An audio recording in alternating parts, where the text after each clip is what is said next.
মুক্তির আগেই হয়ে গেল ঈদের সিনেমা চক্কর ৩২০-এর বিশেষ প্রদর্শনী। সরাব আহমেদ জীবন নির্মিত এই ছবির কেন্দ্রীয় চরিত্রে অভিনয় করেছেন জনপ্রিয় অভিনেতা মোশাররফ করিম। এদিন ছবির কলাকুশলীদের পাশাপাশি বিশেষ প্রদর্শনী দেখতে আসেন অন্যান্য তারকারাও। বিস্তারিত আরো জানাচ্ছেন হুমায়রা সিদ্দিকা। ঠিক এভাবেই হুইল চেয়ারে করে নিজের সিনেমা দেখতে হাজির হন অভিনেতা মোশাররফ করিম। চক্করে বিশেষ প্রদর্শনী, তাই অসুস্থতাও আটকে রাখতে পারেনি এই অভিনেতাকে।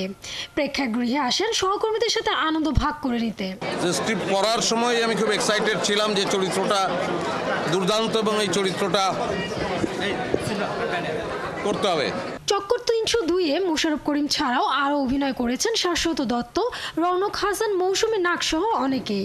প্রিমিয়ারে উপস্থিত হয়ে সিনেমা নিয়ে কথা বলেছেন তারাও। আল্লাহর রহমতে করতে পারছি, এখন দর্শকদের কিরকম লাগে এটা দেখার বিষয়। সো ফার আমার কাছে অনেক ভালো লেগেছে, মানে মোশাররফ করিম হচ্ছে এই সিনেমার প্রাণ।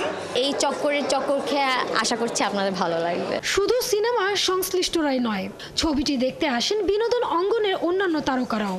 তাদের কণ্ঠে ঝরল সিনেমাটির প্রশংসা। চক্কর দেখে কেমন লাগলো? ভালো লেগেছে।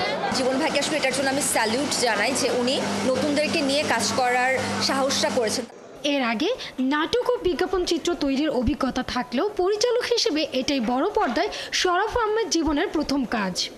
চক্কর ৩০২-এর চক্করে পড়বেন দর্শকরা, এমনটাই প্রত্যাশা এই নির্মাতার।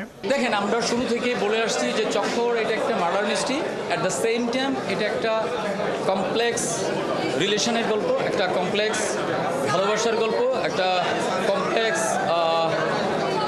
চিটিংয়ের গল্প বলা যায়। আমি দর্শককে অনুরোধ করবো, আপনারা যারা সিনেমা প্রেমী আছেন, যারা সিনেমা দেখতে চান, আপনারা তো ঈদের আরও ছবি আছে, বরবাদ আছে, জঙ্গলি আছে, অন্তরাত্মা আছে, জিন আছে, দাগি আছে, এই ছবিগুলোর পাশাপাশি আমাদের যে চক্কর ৩০২ সেটাও দেখবেন।